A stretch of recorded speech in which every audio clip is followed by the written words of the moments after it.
Hey kids, you're watching Wake Up Call Live, and joining me today is Amy Impellizzeri. She's a corporate litigator turned award-winning author, most recently authored Why We Lie and I Know How This Ends.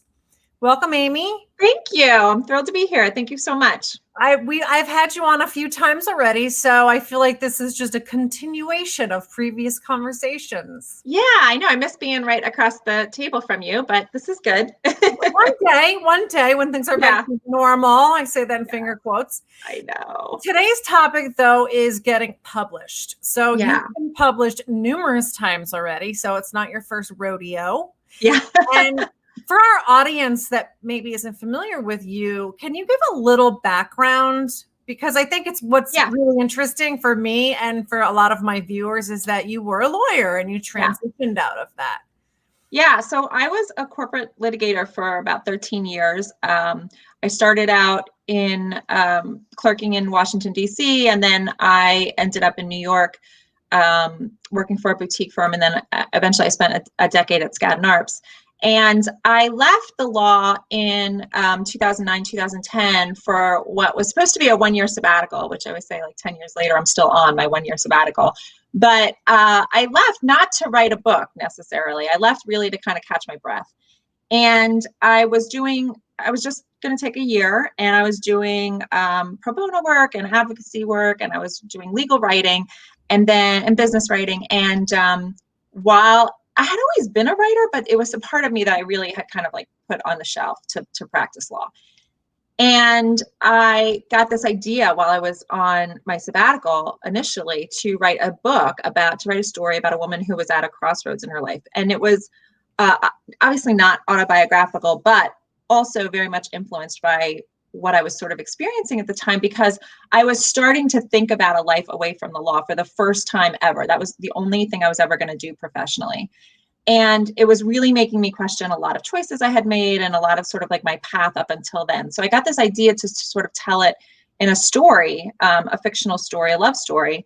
And I started writing that book while I was on sabbatical, which was, like I said, 2009, 2010.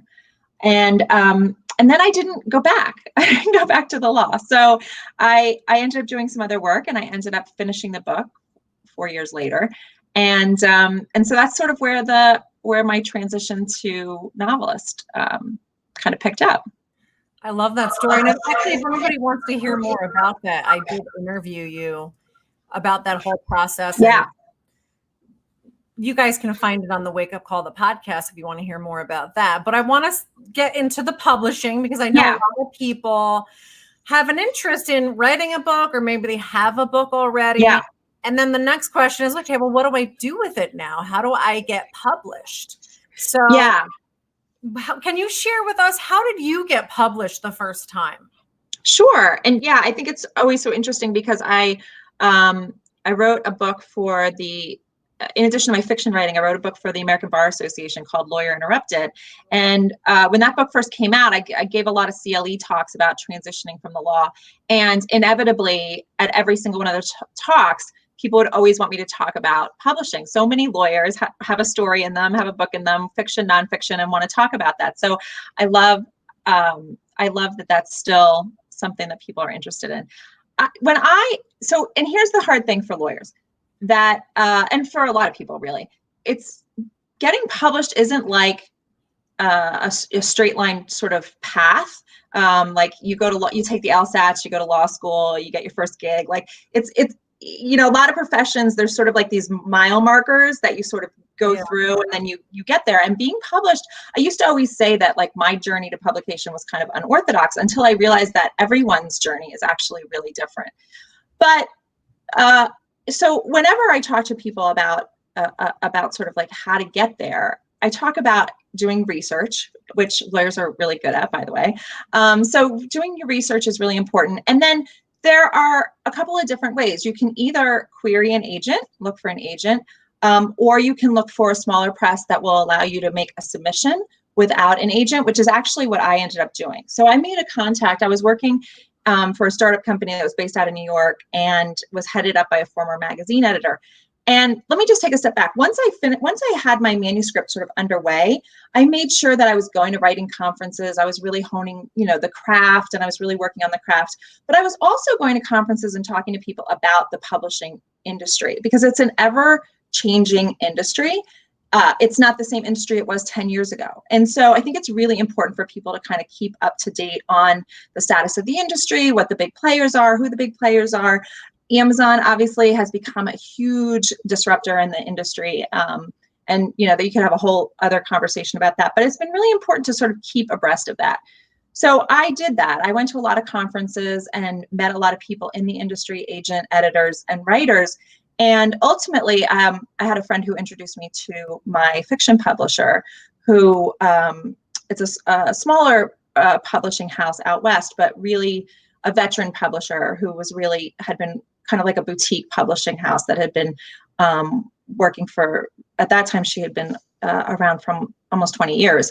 And so my publisher read my manuscript without an agent. So that's why I call that kind of unorthodox, because then after I got my first book deal, I got my first agent. And a lot of times it sort of is like the reverse. You find an agent and your agent kind of shops your manuscript, and that's how you find your publisher.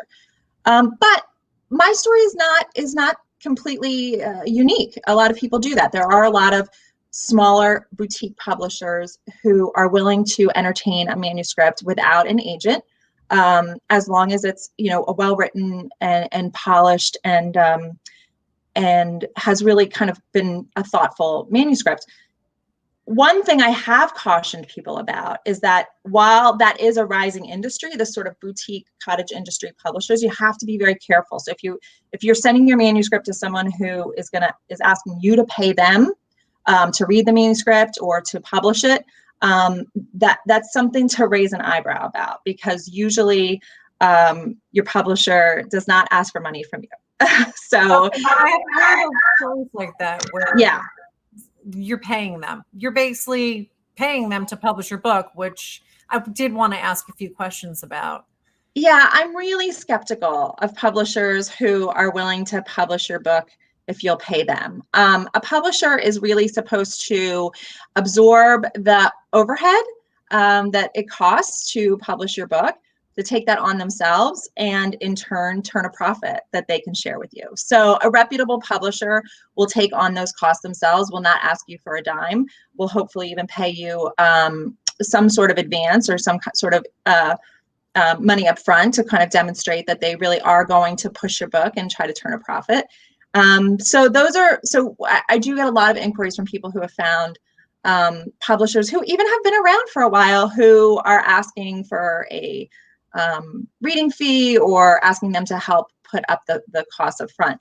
And see, the problem is if you self-publish your book, self-publishing is a very viable option. I'm not as familiar with it, but I do have some really good friends who have done it and have had a wide range of success and satisfaction with that. And if you self-publish your book, you will have to put up all of the costs up front. However, you will recoup all of the profits. So a publisher who wants you to put money up front and then isn't necessarily sharing the profits in an equitable way, that's something to really be suspect about. Well, how would you know what was equitable?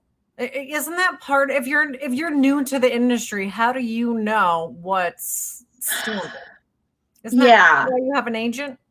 Exactly. Yeah, it's definitely true. And there is no standard because, it will definitely depend on your platform and your expertise and even the genre. And so that is why an agent really is kind of, really helpful in this industry. But I feel like a publisher who's asking you for money up front is you can probably be suspicious of them even without having an agent. So what's the difference between being self-published and having a publisher that wants you to pay them? Having a publisher who wants you to pay them, they will not be sharing they will be sharing the profits with you. If you self-publish, you will reap 100% of the profits. So you can make a business decision like, okay, I'm going to put this much money into the cover design, the copy editing, the formatting, all of that is very, that has expense associated with it. And if you publish if you have a publisher, they will absorb that expense, and then that will come off the profits, and then they'll share profits with you based on the idea that they're doing work for you. They're marketing your book, they're distributing your book. That all has costs associated with it. If you have a publisher that's absorbing those costs, those are going to come out of the profits, and then as a result, they're going to share profits with you. But self-publishing, you can kind of be in control of those costs, and you can decide. But then when you start selling the book, 100% of the profit of each sale is going to be yours. Okay, yeah, I see the difference. So I have my book. I've written it. I've gone through several rewrites. I've had a few friends like Amy look it over for me, and I'm ready to start shopping it. How do I even know who to send it to? Yeah, so a good resource is Publishers Marketplace. And I often recommend when people are sort of ready to query to get a subscription, even just get a monthly subscription. It's $25 a month, and just get an online subscription and start researching agents that are doing deals in your genre. And it's really fascinating when you start really going down this rabbit trail, because there are so many agents, and there are, well-established agents who are maybe not even reading new books. There are, hungry new agents who are looking to build their list, and you kind of start to understand that. Maybe look for agents who are doing a lot of deals, and then look for newer agents in their firm. And so and also Writer's Digest is a fabulous resource. They'll often have monthly interviews with agents who are looking to build their list, etc. And really, you just start compiling a list of agents that you want to submit your work to, and each agent, which is, I know this sounds kind of frustrating, and it can be, each agent has their own rules for how you submit to them. So some of them want like 5 pages, some of them want 30 pages, some of them want just a letter, just a pitch, just a summary of the book. But you have to really, it's a little bit of a game at that point, because each agent has their own rules about how to submit your book idea to them. And that's really kind of like the big step on sort of moving forward. So we've all heard stories about, I think J.K. Rowling was one of them. She sent her manuscript for Harry Potter, which, we all know what happened with that. Yeah. Like 99 publishers, and the 100th one bought it. Yeah. So I would love to tell you that those stories aren't true, but they are. So everyone knows those stories, and they're not uncommon. So you don't send your book to just 3 agents. You really do kind of start compiling a pretty healthy list, and you have to be patient. You have to definitely be patient. It's hard right now with everything shut down, but there are a lot of really fabulous writers' conferences, and actually they're still going on virtually. There's a lot of really fabulous writers' conferences. So if you write in a certain genre, like if you write in a thriller genre, suspense genre, Thriller Fest, VoucherCon, are really wonderful annual conferences where you have opportunities to meet agents in person. And I really still think that's like one of the best ways to make connections and meet potential agents. A lot of these conferences, and a lot of times there'll be like pitch conferences where you like go in and kind of like speed date to agents. When those opportunities are really valuable. I've seen those at work, and I know people who have gotten their agents that way. There's also opportunities like on Twitter where you'll see different opportunities to pitch agents and make connections that way. And those are important, because while you can absolutely get an agent by cold calling, cold emailing, a variety of agents, it's best to try to cultivate relationships to get yourself ahead of the curve. With the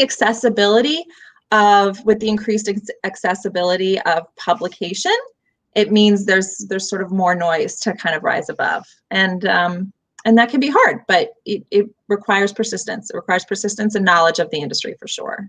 Well, it can be a little daunting. I mean, you go into a Barnes and Noble and see all the books that are there. There are so many books, and you kind of wonder, how does somebody rise to the top? Is it really because their book is so much better than the others? I kind of think it has to be good. People have to be interested in reading it, but I don't know that there's probably plenty of really good books that are buried. 100%. Yeah, 100. That's definitely true. And and that can be frustrating. I remember Kelly Corrigan, I heard her speak one time and she was like, when you walk in Barnes and Noble, you feel like, what business does anybody have writing another book? There are like so many books here still to get through, right? And I always think that too. And like on Tuesdays or pub days, and every Tuesday when like all the new books come out and I think, oh my gosh, look at all those great books. I can't wait to read. I think to myself, yeah, what do we, any of us have any business still writing books? But of course we do, because we have to, because we have a story we're dying to tell, and if you're really committed to it, you understand that it's something you can't walk away from, and it's still happening. I mean, that's what I think is so. I always tell people having a subscription to Publishers Marketplace will at least show you that books are still being bought and sold, and it's so for me it just creates like a sense of optimism. Like there's still a market for books, there's still a market for new stories, for debut authors, for multi-published authors in all genres. And it's very fulfilling to see that. And it kind of like helps propel you forward. Well, I know a lot of people that are avid readers. I'm one. And I get very excited at the idea of a bookshelf. If I see someone's Yep. bookshelf, I just get so excited. I have to go and see what's on it. And I think there's plenty of people like that.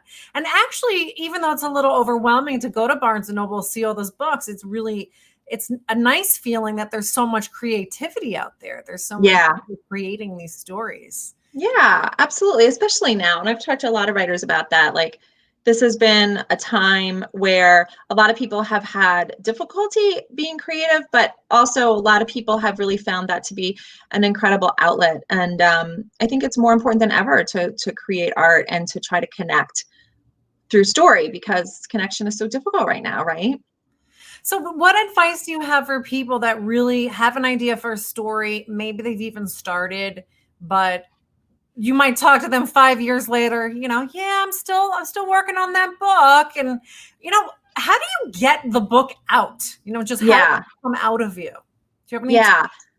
Well, there's a really great book by Anne Lamott called Bird by Bird, which is a really kind of like Bible for aspiring writers that really talks about that. Like, it's really kind of just like, it's just like baby steps forward, really. And also, you have to sort of figure out your process, because I've talked to a lot of writers who cannot write unless they have thoroughly outlined, like 15 to 20 page outline where like no stone is left unturned and no surprise is left, because they've really figured out exactly how this book is going to be mapped out. And then I've talked to other writers who literally, really best-selling writers who literally sit down at the computer every day and are like, okay, let's see what's going to happen today. And so you have to figure out really which way feeds your creativity. When I wrote my first book, and then after I sort of went through the editing process and I understood a little bit more, I mean, every book, you hope that every book gets better, and every book you learn a little bit more about crafting a story and working on your plot. But after my first book came out, and I was working on my second book, and I was working on two books at the same time, my nonfiction book and my second book. And I thought, oh, okay, now I'm gonna, have my writing office, and I painted a room and I closed off a room in my house, and I'm like, I'm gonna go here every day, and this is where I'm gonna sit from 9 to 5 and write. And I learned really quickly, like, that is not my process at all. I really have to write in sort of like the margins of my everyday life, which works so much better for me. And quarantine has been really challenging in that respect, because suddenly there are like these blocks of time to write that have been kind of good and daunting. But so you have to figure all of that out. And but you do have to commit to writing pretty regularly. So, a person who is still working on a book 5 years later, it may be the wrong book, and I tell people that a lot. Like I worked on my book for 3 or 4 years, but I kept putting it down. I kept putting it down and kept picking it back up, putting it down, picking it back up. And I kept saying to myself, like, okay, I'm going to see if there's something here. And every time I came back to it, I was like, I feel like there is something here. But, and by the way, you never have the luxury of working on a book as much as you do your first book. Because after that, it's sort of like, especially if you do get a little commercial success, there's some deadlines, there's some incentive to moving it up. But I just think that I have talked to a lot of people who've said, well, I've been working on this book for so long, I can't get any further. I can't seem to move forward. And often the answer is, it may not be the right book. May not be the right book now. Put it aside for a little bit, come back to it, work on something else and come back to it. So I think you have to kind of be careful about that you're writing the right story. Yeah, that's there's a lot of resistance and noise around it. Maybe it's not. Yeah. I mean, the process, it's not uncommon for the process to be a struggle and to sort of have moments to wade through, for sure. But if it's too big of a struggle, then it's time to really kind of assess whether it's the right story or not. Now, is this process that we've been talking about, is it the same for fiction versus nonfiction? Or are there different standards?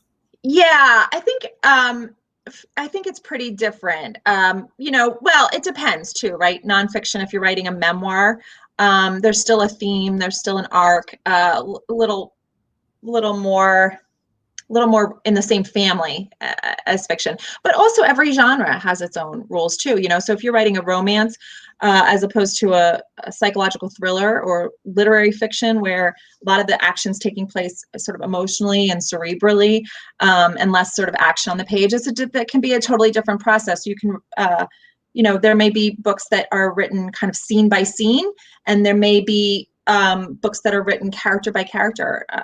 Point of view is also a big thing to kind of nail down early on in the story process, because you have to decide who's telling your story and how many people are telling your story and from what points of view. And that can evolve, for sure, that can evolve, but it makes it easier if you can sort of figure that out closer to the beginning of the story, so you don't have to change point of view too often. Well, I've heard about writing book proposals. Is that generally applied to nonfiction? In my experience, yes. So I have written, I actually have another, I'm under contract to co-write another nonfiction book called How to Leave the Law. And both of my nonfiction books were submitted and bought on proposal. And that is more common. But again, those aren't memoirs. They are, and they're not autobiographies. They're like research. They're sort of like meant to be resources for new lawyers or transitioning lawyers. And so we've submitted them with sort of market research and sort of sources and interview sources, things like that. So that is much more common. Now, I do know friends who have written fiction. For a debut fiction writer, it's very rare to sell a book on proposal. That's very rare. I have a lot of established writer friends who have sold books on proposal, maybe even changed publishers, changed agents, because of their past success, have been able to sell it on proposal. That is much more uncommon, but it's not uncommon at all for even a debut author to sell a nonfiction book on proposal. And there will likely be contingencies associated with it, but I mean, that does make sense. If you haven't been published, how do they know it's going to be good? Yeah, and for fiction, there's so many variables, right? The voice is so important, and the pacing is so important, and those are things that you really probably can't forecast from a proposal. Doesn't never say never, but I wouldn't. Those would not be. Those are much more surprising outcomes. So when you shop the manuscript around, let's say you find an agent, and correct me where I'm wrong, because this, I haven't done this process before. So you get an agent, if that's the path you choose, and is the agent shopping the manuscript to the publishers? Because Correct. Their Rolodex. Correct. That's exactly how it works. So then they just start sending out the manuscript to their to their connections or to publishers that they know are looking for that particular genre. And then, it's really literally in their hands, and it's really like a waiting game at that point. So what would you tell people to do to I guess, be a pest? If I don't hear back from Simon & Schuster in 2 weeks, do I start calling? So if you have an agent, they will do all of that. And the publishers really won't, especially like a big publisher, they definitely will not entertain communications from the author. But I will say it's very important, and a lot of people don't understand this, because the process of finding an agent seems so onerous. A lot of people sort of jump on board with like the first agent they find, and that may be, your choices may be limited, but it's also good to interview your agent and to understand and set out the expectations very early on in the relationship about exactly those parameters. Like what are the expectations about communication? How often are we going to communicate about the book's submission status? how often are we going to just, sort of touch base on sort of where we are in progress, are revisions warranted, and to really sort of understand those things up front, because I have so many writer friends who miss that opportunity for that talk and then really struggle with their relationship with their agent, and sort of, your agent is supposed to be your advocate. I mean, your agent is like your lawyer. They're your advocate, and you're paying them. They get paid out of, they are incentivized to sell your book because they work strictly on commission. And so they're certainly, in theory, incentivized to be working really hard for you, but they also have a full plate and a full roster of other authors. And so it's important to kind of like understand where you are on that plate, and sort of how much communication is comfortable for both of you. I think that's a really important conversation to have up front. So we've talked about the publisher, the agent. Do you need an IP attorney at some point, or is the agent sometimes a lawyer, or are they not lawyers? They're not generally lawyers. They can be, and they will negotiate the contract for you. And a good agent, with an experienced agent, will have enough expertise to be able to negotiate the contract with you. It can be a little different with like subsidiary rights and film rights, and those sometimes will involve legal expertise, or just a different kind of contract negotiation. But an experienced literary agent should be able to negotiate your contract for you. Okay, so now we've got the book deal. Am I going to be front and center when you walk into Barnes and Noble? Okay. Okay, so this is very interesting, and I didn't know this until I first got into this industry. So Barnes and Noble is a perfect example. They, as opposed to like independent bookstores, but Barnes and Noble still, their business model has evolved very, very dramatically, especially with Amazon on the market. So Barnes and Noble doesn't necessarily make all their money selling books. They have become a really big advertisers. So a lot of people, you walk in Barnes and Noble and you see the books up front, and you sort of see the new releases, and you sort of see what's coming next, and then maybe you go somewhere else and buy your books. So they really leverage that real estate. And so the biggest publishers buy the most real estate. So the books you see up front are the books that have the biggest budgets, really. And they're the books that the big publishers have decided warrant the most investment for whatever reason, because of the biography of the author, because of the story, because of the theme and the relevance and the contemporary sort of timing of the story. But those are that's prime real estate.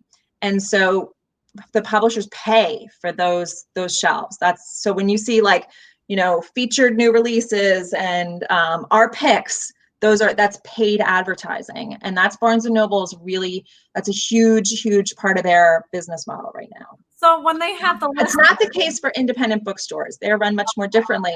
And the owner may really kind of have like pet projects and pet books and local authors, and indie books are run, totally differently. But Barnes and Noble, that's for sure. Yeah. So is everybody who's got a book at Barnes and Noble, have they paid for that? Like even the books that are in the back?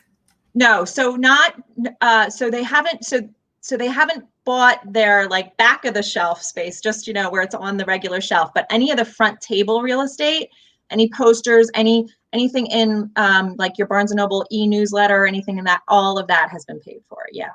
That's interesting. So yeah, go ahead. No. And so like, I don't know if people understand this too, but Amazon distributes books, right? Amazon distributes books for any publisher that pays for distribution rights. But Amazon also has their own publishing houses. So Amazon publishes books like a traditional publisher. They've become as big as Simon & Schuster and any of the big publishing houses. They have publishing arms. Lake Union is one of them. And so Amazon also promotes and pushes their publishing, their house's books, in addition to others who maybe pay for advertising and higher placement and all of that. So that's become very interesting. That would be one of the places you'd want to shop your book to, is Amazon. Yeah, I mean, no matter who publishes your book, no matter whether you're self-published, no matter whether you're with Simon & Schuster, no matter whether you're with a smaller publisher, everybody wants to distribute their books on Amazon because Amazon is still one of the biggest distributors of books for sure. Yeah, And it was interesting during quarantine, Amazon actually put an embargo on shipping books.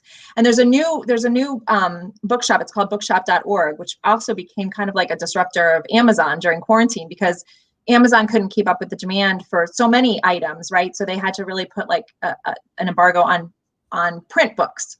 Ebooks, obviously, they were distributing easily.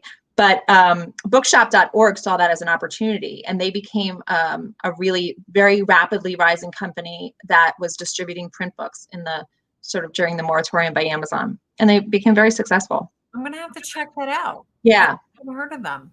Yeah, and they donate a portion of their proceeds to local indie bookstores, and people can. They also do a lot of affiliate marketing, so it's a really interesting model. That's interesting. I remember you had told me this at some point in time about Barnes and Noble, and yeah, I remember being stunned, like, seems so scandalous to me. I was also super stunned when I first learned the whole process. Yeah. So they're not making money off the cafe. They're not making money off me buying, my little $15 book there. They're making money on the publishers for sure. Yeah, it's big money. So, and I have friends whose publishers have like they kind of like do spot checks because they'll go into like local Barnes and Noble or have others go into local Barnes and Noble and make sure their publisher is getting their money's worth because you pay for that front real estate, but you want to make sure you're getting it in every single bookstore. So how does the publisher decide what book is worth this investment? Like if I write a book, never been published, are they going to think I'm worthy of being front and center? Listen, this is the $1 million question. I mean, you will know the books that they decide, they will, a book that they have, you'll see it in Publishers Marketplace because you'll see it's a book that they won't publish the numeric advances, but they'll give ranges. So you'll see the books that have gotten the biggest advances. That means the publisher has decided they're going to make the biggest investments in those books.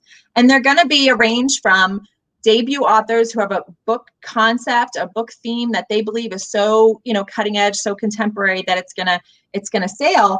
And then also established writers, obviously like when James Patterson comes out with a new book, it's Stephen King, they're always going to be in the front table because the publisher knows that's a sound investment.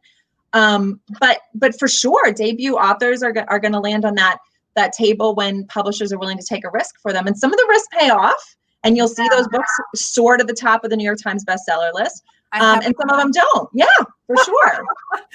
I don't know how to say her last name. Ing. Okay. Very good book, by the way. Yeah, fabulous book. But like, I don't know if you know anything about her, but I mean, I don't know her. We have some mutual friends, but I haven't met her. But yeah, I mean, people will, sometimes there'll be surprises, so you'll see sort of like, well, what books were the big books. I remember a couple of years ago, there was a book called The Nest that was like it was a debut author. It was a debut author in her 50s, which I just love, I just loved that. And it was like one of the first books that was really like tackling 9/11 survivors. And it was a story of a family, and it was told through the points of view of various siblings. And I mean, you couldn't go I remember being in Manhattan at the time, and like all of the Barnes and Noble window displays were The Nest books, spelling out the words The Nest. Like it was like, okay, that's the book this year. So you haven't seen that as much this spring and summer because of the situation that we're in right now, but you'll often see, you'll know because you'll see on the front tables and in the windows sort of who the publishers have decided are the books to invest in. And we as writers talk about it all the time. I mean, there's sometimes that we get it, no problem. And there's other times we're scratching our heads like, that's the one? All right. And what, I don't know. They must know something we don't know sometimes. I read some article somewhere about how a lot of writers were saying that about the Goldfinch. Oh, that's interesting. Well, but that is a book I've talked to a lot of friends about that. That is a book that is pretty elevated literary fiction that people are there's been articles about this too. Like there are books that are written that people want to have on their bookshelf, like whether they actually end up reading them or not.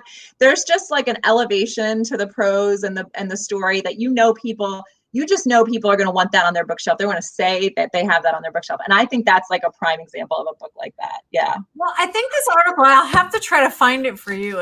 It was sort of like it presenting literary snobs. Yeah. Yeah. It was like the equivalent of, but she's not even that pretty. It was like, but the book's not even that good, And I think they were making fun of, she had used the word madhouse. And they were just like, but that's not even a word. Yeah. Well, and this is what's so interesting about the publishing industry. And like I said, like there's no clear mile markers to success, right? Which frustrates all of us. But that's because there's no clear mile markers to what makes a successful book. And there can be books that are written, sometimes there are books that are written that, break all the rules in terms of, the sentence structure and short paragraphs, long paragraphs, and point of view going in and out. And you'd say to yourself, oh my gosh, if I was teaching this in a writing class, I would be pointing out to you all of the flaws. I just read a book like this, and I'm not going to say the name of it, but it's a book that's getting a lot of attention as a psychological thriller. And I was like, oh, I got to read this because I love thrillers. It's really fast paced. I loved the pace of the book. I whipped through it. I thought it was really fascinating. I thought the ending was really shocking. People kept saying that, but there were so many plot holes to this story. Like if I was teaching it in a writing class, I literally could make a list for you of all the reasons why who did it didn't work. And but people, no one, it's not like The Nest. It's not like a book that's been on every front shelf, but it's a popular book right now. And people like what they like. You know what I mean? Like, so sometimes just it can be so subjective that you can break rules, you can have plot holes, but people want to read it. People love it. They get to the end, they want to refer it to it, they want to give it to a friend. So sometimes it's a little bit of risk and a little bit of luck. Yeah. Yeah. I think that's why like something you said earlier is just being true to what you want to write. If you're having resistance, maybe that's not it right now. And I've heard a lot of people say that because a lot of people try to write to trends, and when psychological thrillers became very trending, people tried to write them, and then people would say, but it wasn't the story I wanted to tell, so it didn't work. And the trends are constantly changing. Books are constantly bucking trends. It's much more important to write the story that you want to write and to sell that story. That's going to be your best chance of success for sure. Is it possible to self-publish and become one of those next big things? Oh yeah, I think so. I have definitely heard stories and seen evidence of people who have been really successful self-publishing, and some have gone back and forth. Some have been so successful in self-publishing that then they were kind of gobbled up by a publisher and have loved that, or have abandoned it to go back to self-publishing because it was so frustrating to be after having so much autonomy and freedom and control to sort of give up that control. Because for sure, if you work for a publisher, you work for them. They are paying it's like working for a firm, they're paying the overhead and you're beholden to them in a lot of ways. And they may want to make changes to your story. They may want you to change your story, change the ending, change characters to make it more commercial in their viewpoint. So I know a lot of people who have sort of like gone that route, gotten a contract with a big publisher, and then said, you know what, I want to go back to self-publishing. I like it. So it's absolutely possible. It absolutely is. The important thing is, and here's the thing, no matter who you publish with anymore, you really do have to do a lot of your own marketing. And that used to not be the case. If you had a bigger house, you could sort of sit back and do very little of the publishing and marketing and let them do all the marketing for you. And while if you are with a bigger house, they will do a lot of great marketing for you, it will not absolve you from having to market the book yourself, for sure, and create a platform, especially in this day and age, with social media being such an important, commerce, point of entry. So you have to market your own book, and you have to really be savvy about it. And so, a lot of people self-publishing, that sort of marketing and hustling comes very easy to them. And so they can really parlay that into a lot of success, for sure. You have to have a really good product and a really fiery personality to market, for sure. It kind of reminds me of having a business. No one's ever going to care about your business as much as you do. That's right. Absolutely. I have seen people, though, that try to sell the book and they get impatient. So they just say, screw it, I'm just going to publish it. I just want to see it on Amazon. I mean, would you kind of discourage that? Or it sounds like it's just not a right way to do it. Yeah, I agree with that. I don't think there's any one right way to do it. But I would caution people against being so impatient that they skip the copy editing phase, that they, there are things you should outsource. You should outsource copy editing.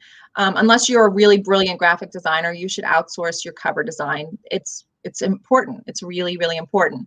And things like formatting, getting it formatted, getting the ebook formatted, and all of that.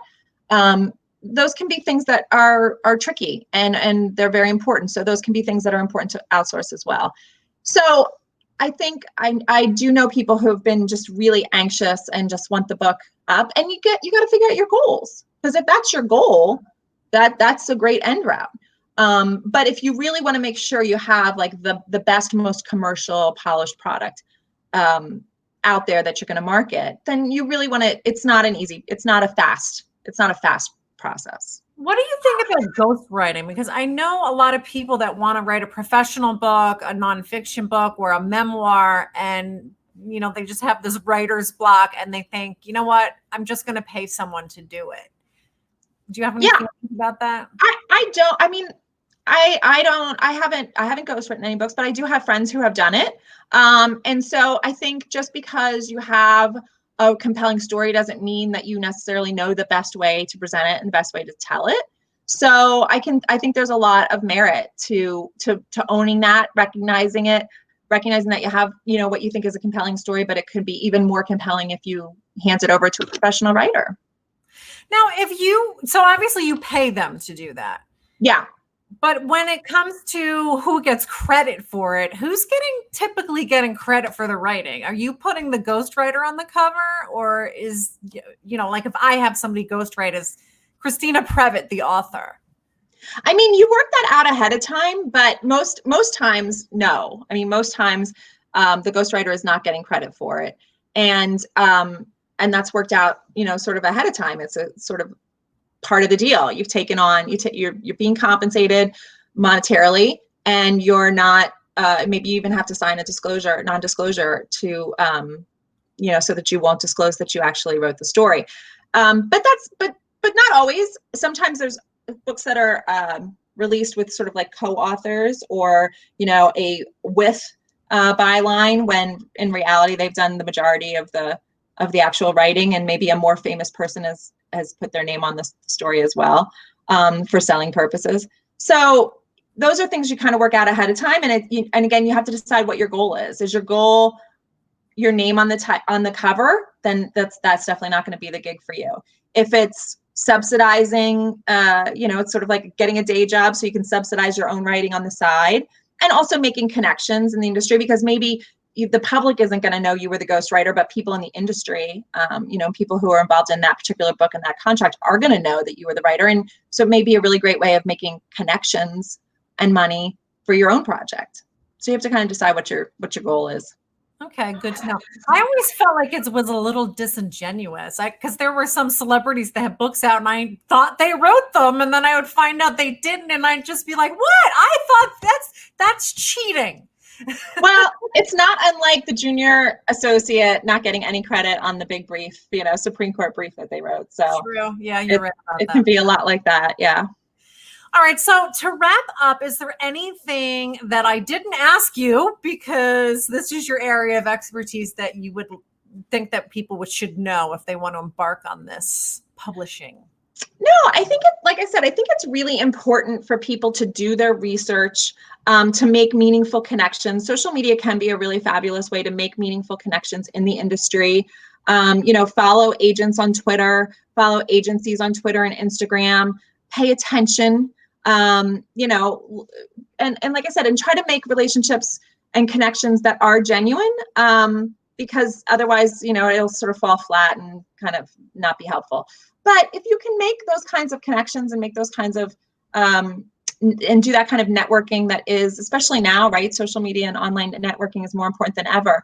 And I would say in the nonfiction world, LinkedIn can be a really important, venue for that. But in the fiction world, authors are still really communicating very, very vibrantly on Facebook and Instagram and Twitter.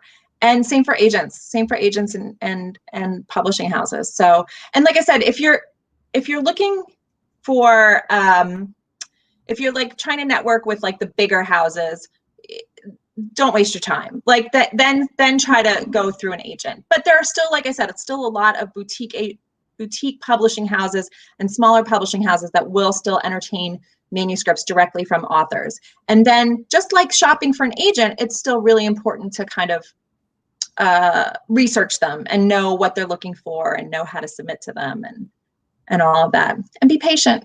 Patience is important in this industry for sure. No, I keep hearing that in most things in life. It's important. Yeah. Well, thank you so much, Amy. I really appreciate it. And thank you.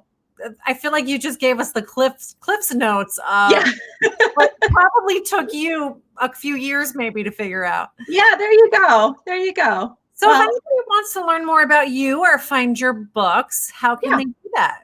Yeah, so come visit me on my website, which is my name, amyimpellizzeri.com. And get in touch and keep in touch for sure. And I highly recommend your books. I think you're a very talented author. Thank you. Maybe some other time you'll come on and we can talk about why a recurring theme of your books is about lying. Yes, it's true. And my newest manuscript I'm still talking about, so I don't think I'm over that theme yet. I love that theme. So I would like to talk about that for sure. All right. We'll have to set that up. Anyway, thank you for watching Wake Up Call Live, and we'll see you next time. Thank you so much.